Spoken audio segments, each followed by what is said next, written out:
All right, kids, if you would like to head back, you can join Mr. Judson in the back for time for Children's Church. The rest of us, if we could open to the 5th chapter of 1 Peter. We are ending this passage. We're ending the book here next week. But as we turn into 1 Peter, we're going to be picking up.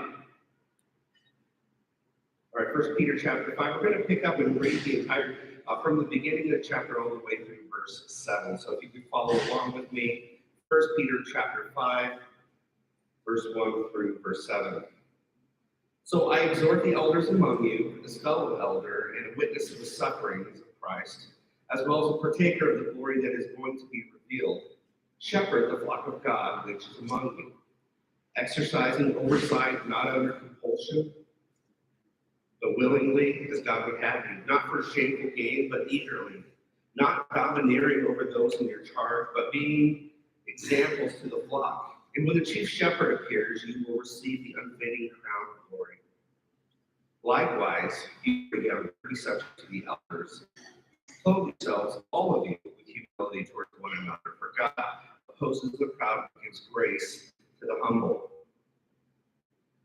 Humble yourselves, therefore, under the mighty hand of God, so that at the proper time he may exalt you. Let's pray. Father, as we delve into this passage and spend the next few moments exploring your truth through the words of Peter, we ask that you would give us the enlightenment so that we would understand not simply what the text means, but how it applies, that your enlightenment would show us the truth and that show. Amen. Have you ever been humbled before? So you all have not been humbled before, okay. Well, today we are going to humble ourselves as we explore 1 Peter chapter 5. And I've had many humbling experiences, right? There's different ways that you can be humbled. One is that you can think that you're right and you're wrong, right? There's other ways, like walking up the stairs and tripping. You know, those type of things have happened to me. There are ways that I'm humbled just in the general manner of life. The older my kids are, the more that they are humbling me, okay?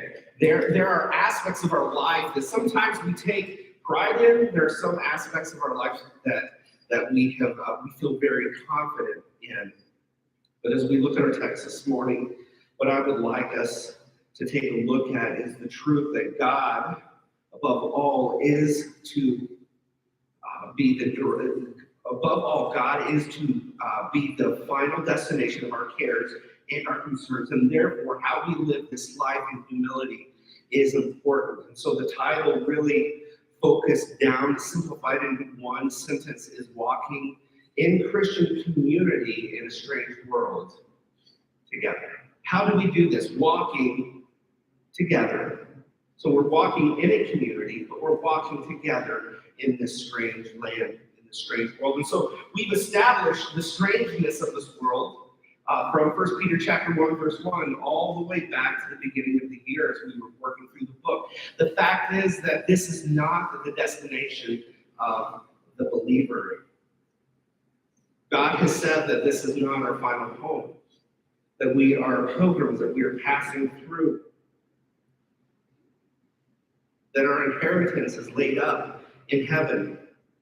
All of those truths showing that in this life, the believer is to be dedicated and consecrated and focused on living for God, even in the middle of suffering. So when we ask if we've been humbled, those things come to mind for me. I have been humbled by something I have done. The context, Luke chapter 5, is that these believers are going to be living with people that are persecuting them. They're living in a world where they are not viewed as normal. While we don't have time to rehearse the political, socio-economical context of the first century believer in these regions outside of Rome, we don't have the bandwidth, if you would, to be able to really put ourselves in the shoes of that those first century believers that this is written to. But regardless, Peter has challenged them to walk humbly. To walk humbly. So we're going to focus on that aspect. This entire passage, towards the end, is how are we walking. But I would like us to look in verse number 5 as we are to walk humbly together. So last time we talked about verses 1 through 4, and the fact that we had a sermon. It was really aimed at Pastor Tim and myself here, but I pointed all the fingers at you, if you remember that. It is the responsibility of the body to keep have its elders have these kind of characteristics, leading them in a way that the Bible would dictate. And he says right here, he lists these as shepherding. They should be shepherds. They should be overseeing. That is, that they're giving it oversight, administrative oversight, and serving one another. So they're serving out of not just the compulsion, I have to do this, but they're serving out of the desire to do this. They're doing it eagerly, and they're not doing it for money. They're not doing it out of greed. They lead through example, and not just because they are authority with intent to dominate. And they seek to praise that chief shepherd who will appear. So in response to that, Peter goes on, and now he challenges the whole church. Our first point, found in verse 5, likewise, you who are younger, be subject to the elders. So he's just described those elders, and then he says, but you, and he says this word, younger. So first of all, we need to ask ourselves, is the elder in verse number 1 the same as the elder in verse number 5? I believe that it's true. Many commentators would believe it's true, but the word elder could mean older, just simply older.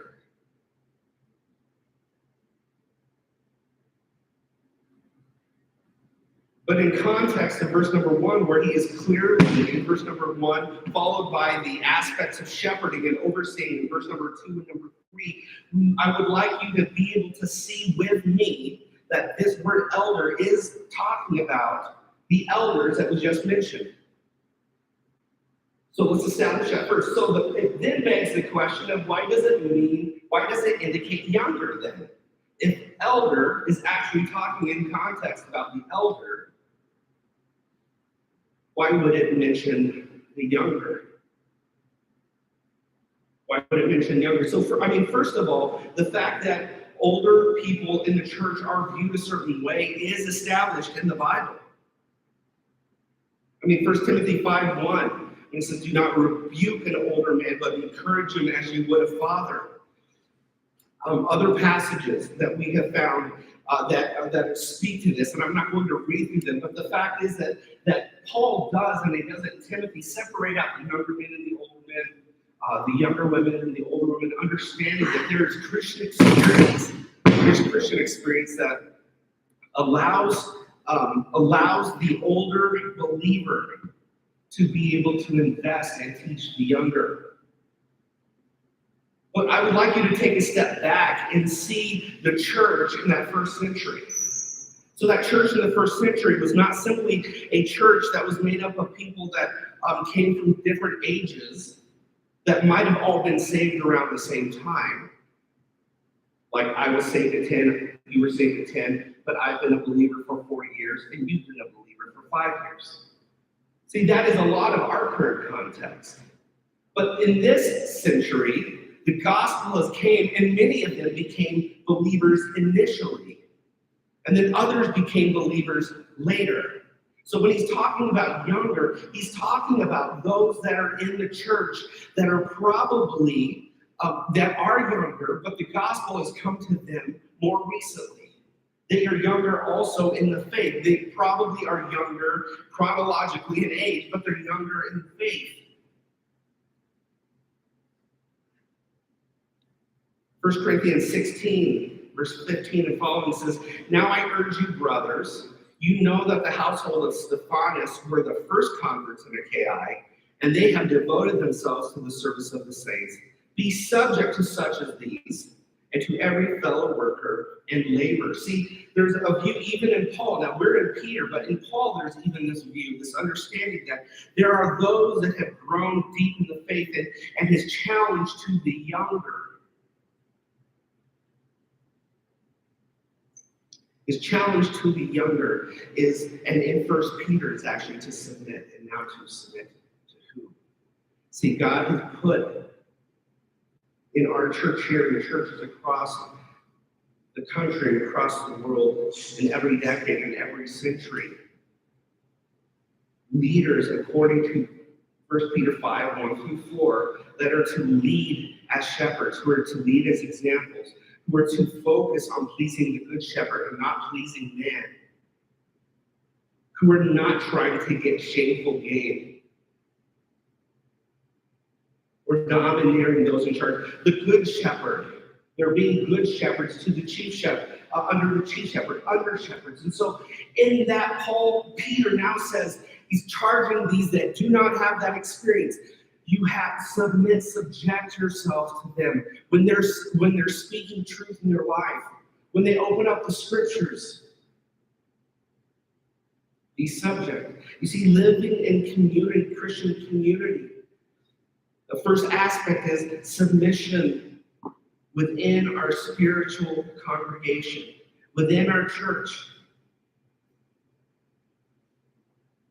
1 Thessalonians 5:12. "We ask you, brothers, to respect those who labor among you and are over you in the Lord and admonish you, and to esteem them very highly in love because of their work."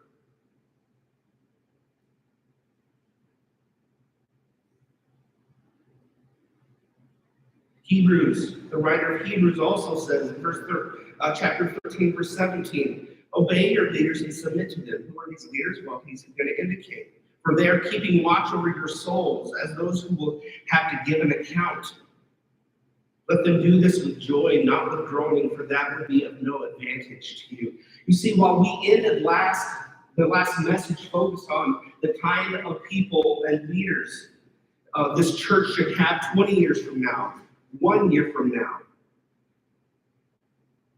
a century from now, the kind of leader that needs to be in leadership and eldership in the church fits this picture, but so does the congregation fit this picture, as they have set leaders over them, as they've set those to give spiritual insight, and to shepherd, he says, to be subject.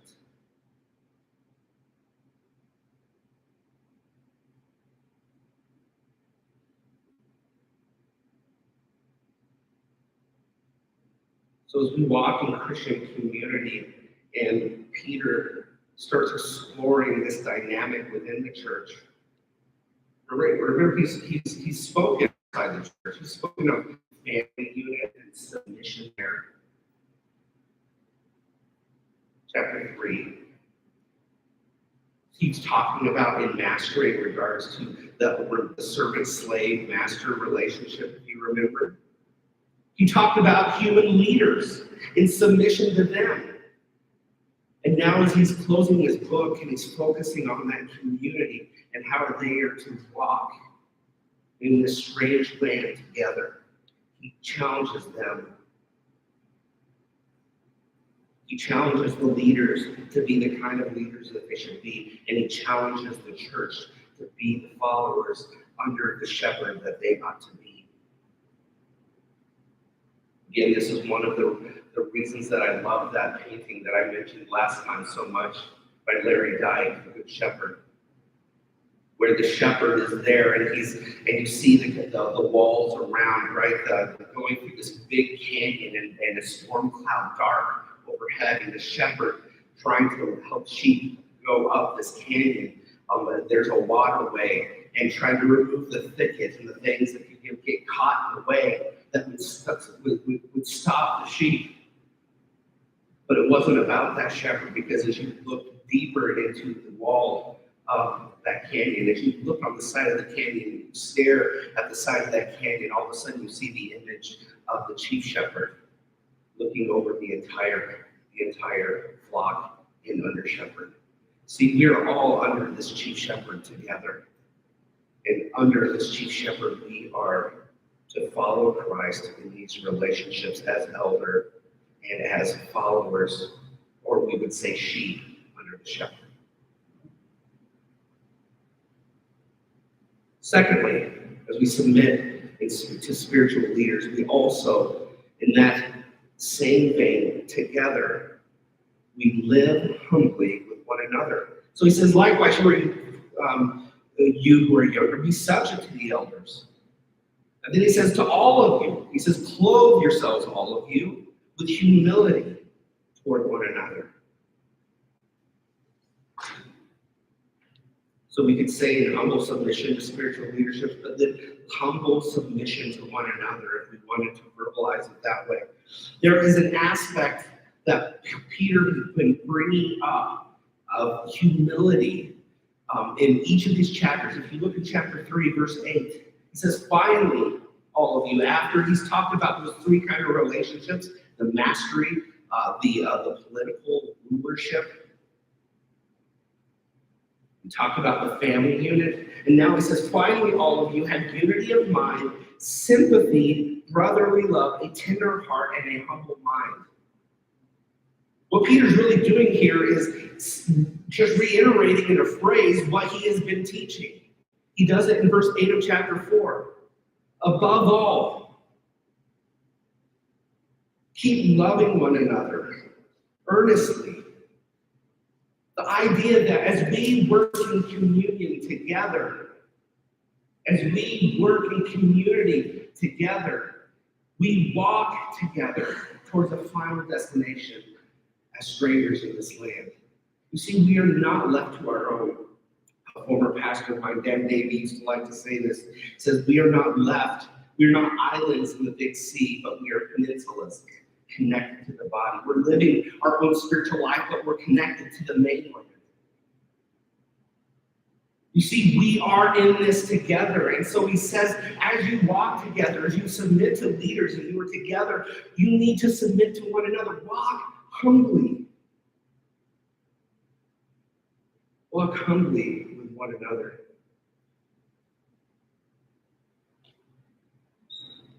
So he says, clothe yourselves. I love that language, don't you? Clothe you. What does that mean?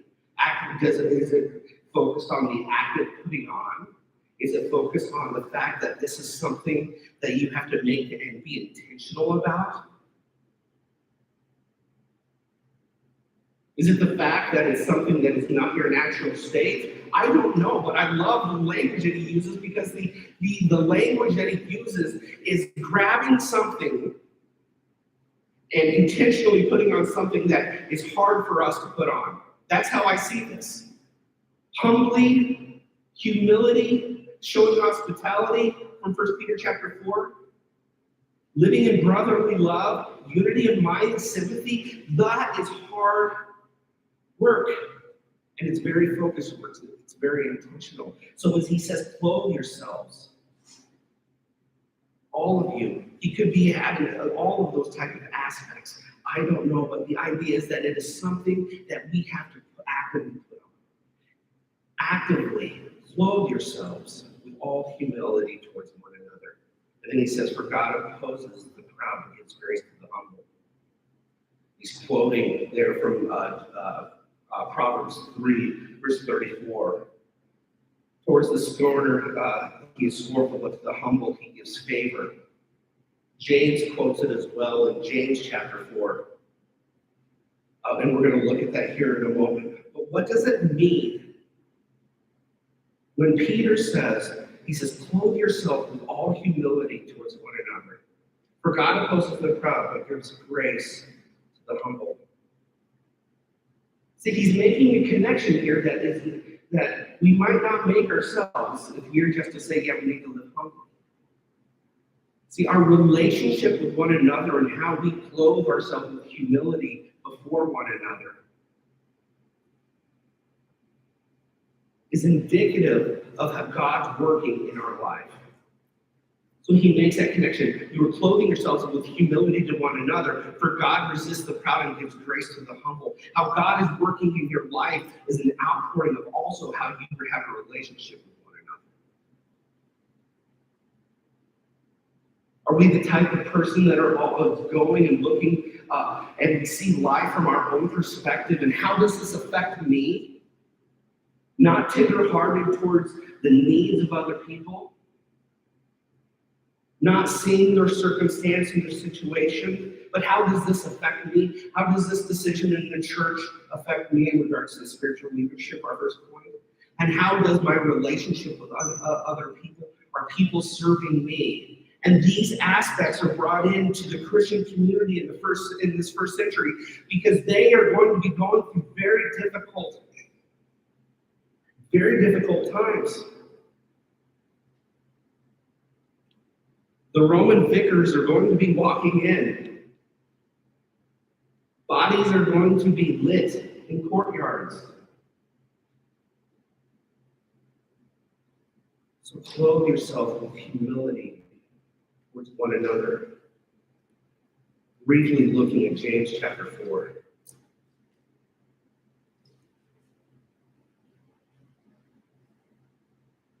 So the same language is used in verse number 6. But he gives more grace, therefore it says, God opposes the proud, but gives grace to the humble.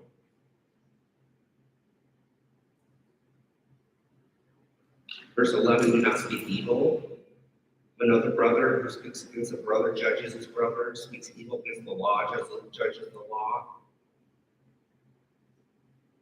How are we to interact? Taking it back a few verses now, verse 10, humble yourselves before the Lord, and he will exalt you. Verse 8, draw near to God, and he will draw near to you. Verse 7, submit yourselves, therefore, to God. Resist the devil, and he will flee. This is a lot of humble and submission language, isn't it? I think it's even implied at the beginning of the chapter, verse number 4. Do you not know that friendship with the world is enmity with God? Therefore, whoever wishes to be a friend of the world makes himself an enemy of God. The fact is we live in relationship with one another. This is going to be brought up in our last point here, the transition to the third point that Peter makes, is our relationship with one another and how we live in humility is a reflection of our walk with God. Simple way to put it. Because God's working in your life. He says he resists the proud, but he gives grace to the humble. And we're having to understand that in context. God wants to work in your life, and God wants to do things in your life. And with humility comes God's outpouring of favor and grace.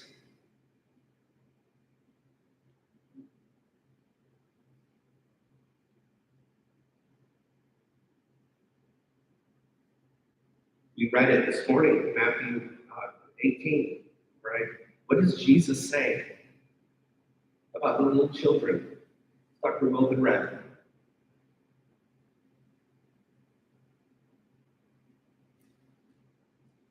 What does he say? Whoever humbles himself, verse 4, like this child, is the greatest in the kingdom of heaven. He goes on to say in Matthew 23, verse 12, for whoever shall humble himself shall be exalted, and whoever lifts himself up will be brought down low or be abased, James says. So he transitions in our passage to Peter. Submit to one another. God opposes the proud, gives grace to the humble, but humble yourselves, therefore, under the mighty hand of God, so that he may exalt you. Our manner of walking, Ephesians chapter 4 opens, I therefore, a prisoner of the Lord, Paul says, urge you to walk in a manner worthy of the calling to which you have been called, with all humility and with gentleness, with patience, bearing with one another in love. Paul indicates That this is the part of that fulfillment of walking in a manner worthy of the calling, and that's explored in chapter 4. But he says in verse 2, the first thing he ties it to is with all humility, with gentleness, with patience, bearing with one another in love. Bearing with one another in love. And we've talked about these aspects as we went through passages in chapter 3 and chapter 4. There's a possibility that we are going to offend one another. There's the possibility that something that I might do, that you might take offense at. And you know what my response should be in all humility when we discuss it? Is demonstrated in bearing with one another, in gentleness, in patience. And as you receive, and as you and I, and you and the person in the aisle next to you, as we walk together, how do we walk together? We're not isolated islands intent on protecting our shores, but we're connected to the same body. So let's walk humbly. Walk humbly. Colossians 3 verse 12 says, put on then as God's chosen ones, holy beloved, put on what? Compassionate hearts, kindness, humility, meekness, and patience. Again, he says, bearing with one another. And if one has a complaint against another, forgive each other. As the Lord has forgiven you, so also you must forgive.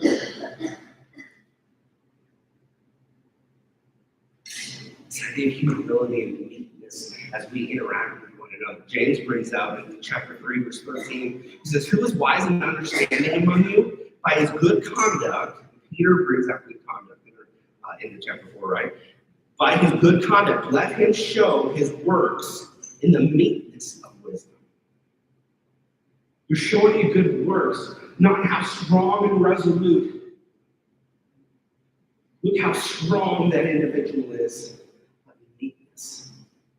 God resists the proud. It's God's grace in the life that shows his strength. Submitting to him. Submitting to one another, but submitting to him. Humble yourselves, therefore, under the mighty hand of God. So at the proper time, the time indicated in chapter 1, he may exalt you.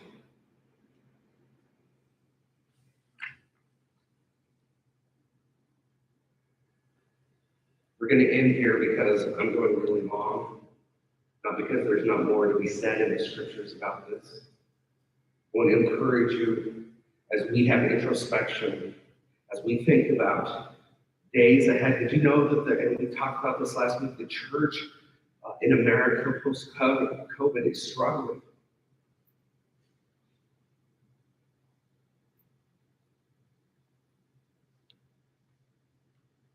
Now said that 2 out of every 3 churches are 65 people or less. 8% as of November 2021, 8% of churches are only 8% are over 250. What does that tell me? The congregations, as we hold ourselves together, are acting together. You see, we might be 65 here actually, between 50 and 60 on a given Sunday.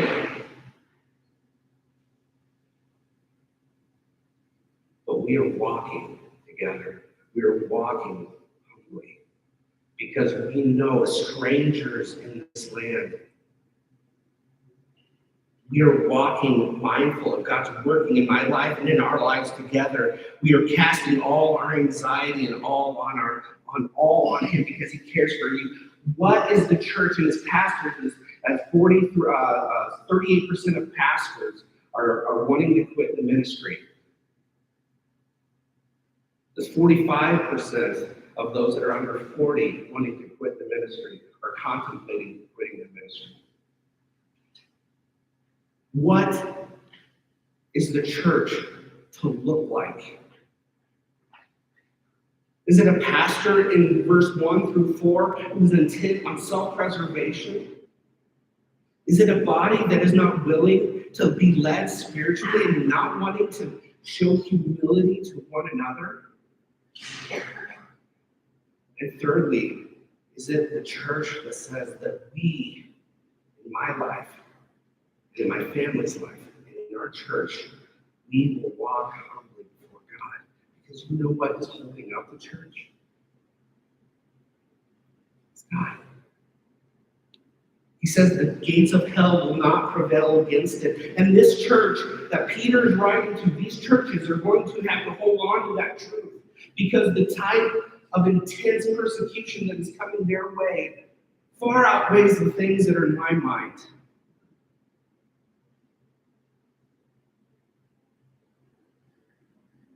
We humble ourselves not just in humility, but we're humbling ourselves under the mighty hand of God, that He may exalt you. We're going to conclude next week as Peter takes it another level, talks about the work of the devil, but he's going to get in the same place with the grace of God. As a church, as leaders, we need to walk humbly. As a body, we need to walk humbly together. And then as individually, let's humble ourselves and put ourselves under the mighty hand of God, because He is our protector, He's our provider, He is our inheritance, and He cares for you. Let's pray. Father, sobering passages to think about the King, just making parallels of the context of 1 Peter, the realities of the battles that believers have in this world, is the relationships to the state, his relationships within the families, relationships in the workplace, all call for us to walk humbly. Father, I ask that you would hear at Crosspoint, help us to walk humbly. Help me to walk humbly before people, so that I'm looking for their betterment, so that I am being long-suffering, so that I am being patient. Father, help me to submit myself in humility to the God of all creation, the God of this world, the God who loves, who poured out His body for me as we celebrated this morning. So, Father, as we took of salvation and humility, recognizing that you did for us what we could not do ourselves, and we bowed the knee in humility, saying, God, save me. I cannot save myself. I ask that you would help us to leave this place with that same objective, with that same mindset, that same mental model that says, I want to see the strange land that I'm living in, this world that is not my ultimate destination, in a way where I am walking humbly under the hand of God. And I would ask that for myself, and I would ask the Father for those in this room who are listening to this report. Father, help us to cast all our care on you, and you care for us in Christ's name. You would stand as we sing.